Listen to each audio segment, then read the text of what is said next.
Hey, listeners, and welcome back to the Review for Few podcast.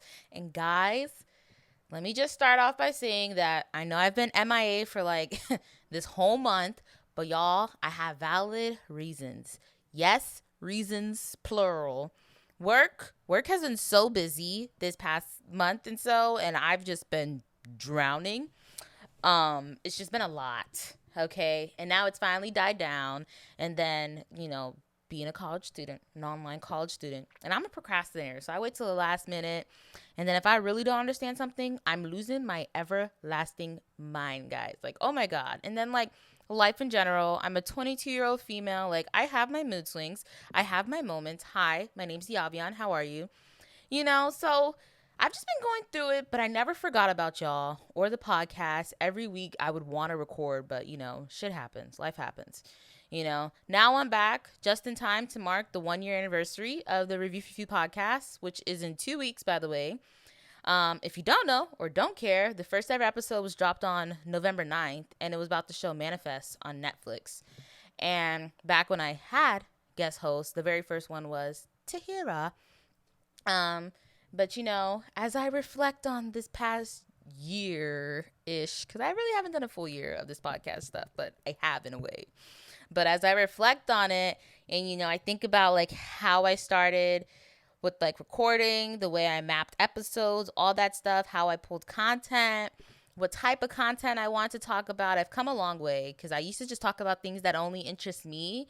And then I kind of like opened up and I'm like, well, okay, let's watch this and see how like other people feel about it. Or, just being a voice of reasoning, So, stuff like that. I also don't sing. I don't sing in the opening for the episodes anymore. I start off with saying, hey, listeners now.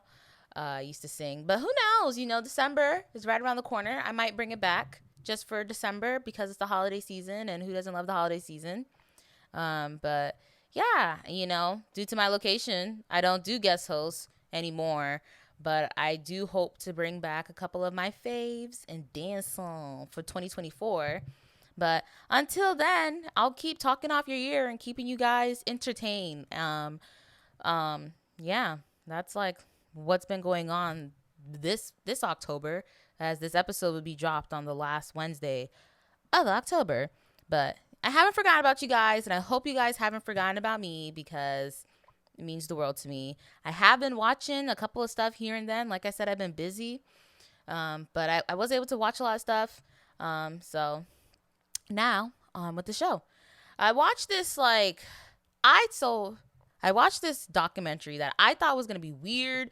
I thought it was just going to be so messed up, so sadistic. And in a way it was, but not for the reasons you think. And it's on Netflix and it's called Don't Fuck with Cats. And that was recommended by the one, the only, Marky, certified baddie, Ow. And let me just start off by saying, I don't know if it's because it's October and I don't really do horror. I don't like anything scary, but I have been watching a lot of true crime documentaries and documentaries in general. And I find true crime documentaries like on serial killers and all these stuff, I find them intriguing because it's not like, oh, that's so cool. It's more like, wow, how could you do that to somebody? Why would you want to do that? These people who are victims, their mothers, their fathers, their daughters, their sons, they mean something to somebody. So it baffles me how this one person thinks like, oh, you did this or you were just at the wrong place, right time, so I'm gonna just F up your life and F up your family's life along the way. It's just like, oh, that's crazy. But I watched a lot. I watched this one called American Murder, The Family Next Door, which was about a man, and he played this happy like father. He was even on the news at one point, but it was from like 2020, and he killed his wife, who was also pregnant with their firstborn son and their two daughters, who were only 5 and 4, and it was just the saddest thing ever. It took them 15 hours to recover the little girl's body because it was like dumped in like an oil type drum, and he literally just discarded his wife like 250 feet away, and just wrapped up linen from their bed, and like he thought he could get away with it. And it was just I was just like, wow, you think you found happiness, here you are living this lifestyle, and then and it was just terrible. Just terrible. I also started watching. I haven't finished it because it's a little like sensitive. It's a little sensitive and it's very graphic. It's called The Trials of Gabriel Fernandez, and it's about a little boy. I forgot where in California, but it takes place in California, and he basically died due to neglect and murder. Well, my bad. I said that wrong. Yeah, he did die, but it was due to neglect and malnourish, not murder. But he was murdered, and it was at the hands of his biological mother and her boyfriend. And the crazy part is he was 8 when he died.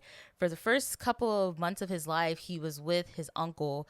But because, like most families from the Caribbeans and Hispanics, they didn't like the whole idea that his uncle was gay raising him. They didn't want that idea in his head because, being gay, is a disease to people, and it's just terrible. I'm not even gonna dive into that subject. I'm not a homophobe or transphobic. I support everybody because I'm just a lover for love, because I just believe everybody deserves to have their happiness.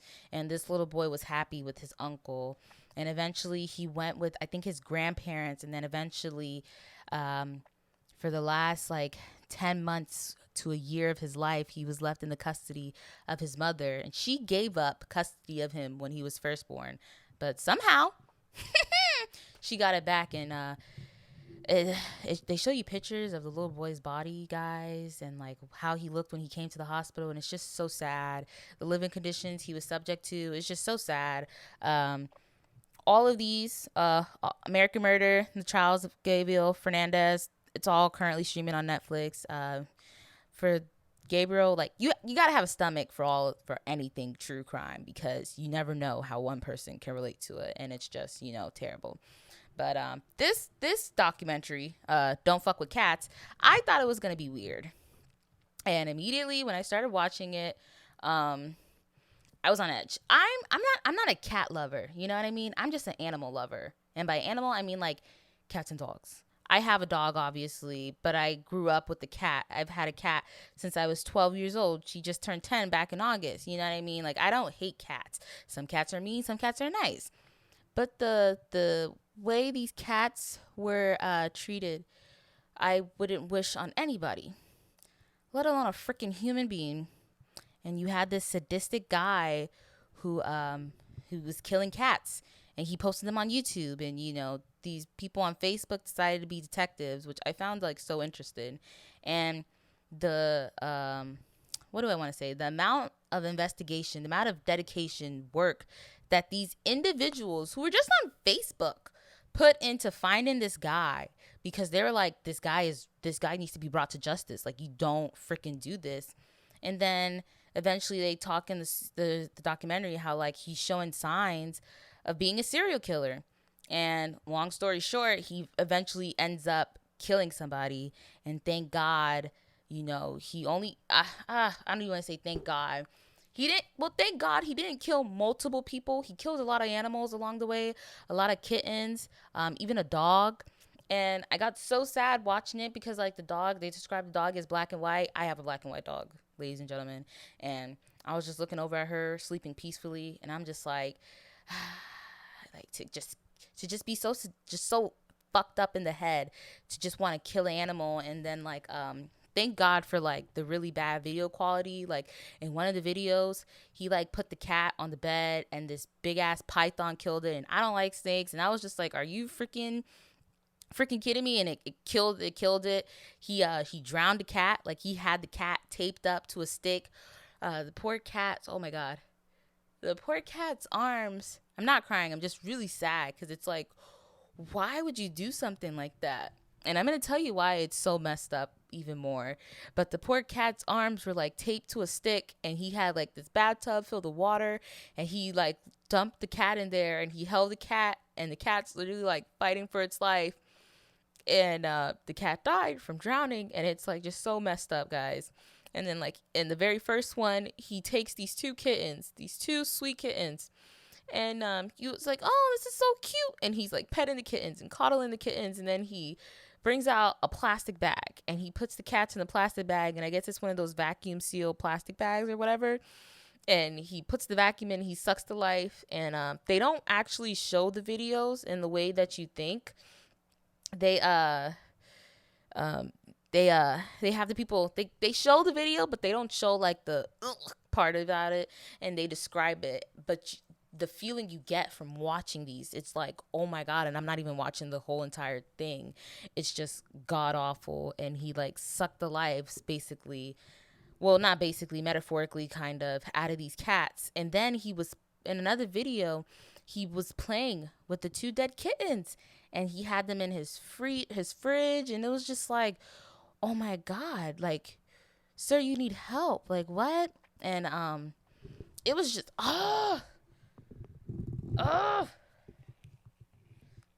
so sorry, you guys, I've never done this on the podcast, but it was just like so terrible. It was just so messed up, and it was just so just and they went out. It's 3 episodes long. I think it was worth the watch. But like, for any true crime documentary and just documentaries like this, you gotta have a tough stomach. You gotta have a strong mind, strong will to like actually like get through it. And like, even if you can't, sometimes you gotta cry. I don't usually cry. It just saddens my heart that we live in a world like this. Like, behind closed doors, somewhere in Chicago, something bad's happened. Somewhere in freaking, I don't know, name a place, something's happened. Something in El Paso is going down, and you don't freaking know. I know, literally earlier this night, my friend sent me a Instagram post about how there's like another shooting. Like, come on now. Like, look at the world we live in. And now, hold on. Let me backtrack. I am no way an anti-gun. Like, I'll shoot a gun. Like, I shot a shotgun 2 weeks ago. I broke my nail, and I wasn't even mad because I had fun. You know, I'll shoot a weapon. Boom. I'm down for it. But I also care about human beings and respect human beings. And as although I identify as a hater, because somebody's got to do it. Somebody got to keep these people in their place. I still love. I come from a loving home. I come from a loving family. Like, I still love. And I believe in that love. I believe in people to do the good. And when you show me wrong, that's you. That is who you are. I cannot change the world. And I'm not going to grow up to be some humanitarian whose only mission is to make this world a better place. I'm going to make this world a better place by me doing what's right in the moment and what I feel like that. Now, I'm not saying I'm a saint. I've done some things, but I'm going to still try my hardest to just respect people and not want to go out and just kill people just because, with the car, with a gun, knife. Like, I don't want to do that. I don't want to be like that. No ma'am, no ham. But it is known that Pisces, which I am one, a lot of serial killers are Pisces. I found that fascinating. A lot of serial killers are water signs, and you know why? Because you little ingrats out there think we're sensitive, but then when they come in, now you're like, oh my god, they actually have no emotions. Yep. They got no emotions. But this documentary, Don't Fuck With Cats, I don't have a lot to say on this documentary. It was like really sad. I found interesting. It was kind of like weird. In the end, they caught the dude, Luca Montoka. He killed one guy. I think his name was Jin Lun or Lin Jun. He was Asian. And he what am I trying to think of? He and even his mom said that his mom took part in the documentary. He liked the movie Basic Instincts. And I never watched it, but I know it's a cult favorite, and I know there are certain scenes in it that like just resonate throughout society, and just, are just still relevant and very popular to this day.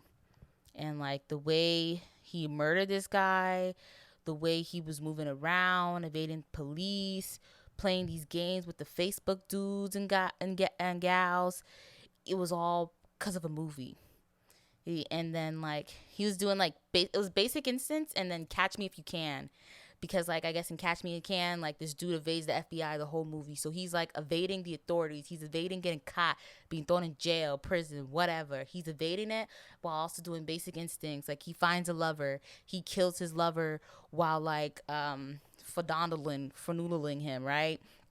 And then like he in the police station when they capture him, he asks for a cigarette and the girl asks for a cigarette. You know the famous scene where the girl smokes a cigarette and she uncrosses her leg and show her cootie cutter. And he crossed his legs a certain way. And I'm just like, when I first saw it, I'm like, that looks familiar. And I couldn't put my finger on it. And it was literally that scene. Even though I've never watched the movie, I've seen the scene. And I was like, you are so weird. You wanted all this fame and attention. You weren't getting enough attention. He was a failed reality star actor, if you can even call him that. Like he like never got callbacks, nothing like that. He'll post all these pictures to make him seem like he's just oh so attractive, and it's like deep down inside you're disgusting. And if I know one thing, it's not what's on the outside, it's what's in the inside. And that man was riddled with disease. He was riddled with disease, guys. And it was just like, what? You killed this poor man. This family is grieving because you just wanted fame, and because like you're trying to be an actor, so you acted out your favorite movie from your childhood. Like that's effed up. And if you don't find it effed up, something's seriously wrong. Like this documentary, Mark, I hope you got to this part of the episode. This documentary, it was definitely it has to be one of the worst documentaries I've ever watched, but it had a message, and it's that social media, it's just, you know, this thing called fame and fortune, wanting to be popular, it plays a role in people's head, and when people can't get it, they go to any length possible to be famous. Look at Kim Kardashian. She made a sex tape. The only difference is she didn't go out and kill people after her sex tape failed. She went on to, you know, do somewhat successful things and be known as a billionaire. You know what I mean? And it's just so weird. Mark, if you ever recommend another show like this, I will not watch it, because this was weird. It made me feel really sad, even though it was about this dude who went from killing cats to then killing a human person. And it was too much for me. When I saw the dead dog, I wanted to cry, because I'm like, that dog low-key looks like my dog. That hurts my heart. My dog is my everything. She's my emotional support animal, and I am her emotional support human. This documentary, if I had to rate it, it'll be a 7 out of 10. And it's a 7 out of 10 because it just makes you want to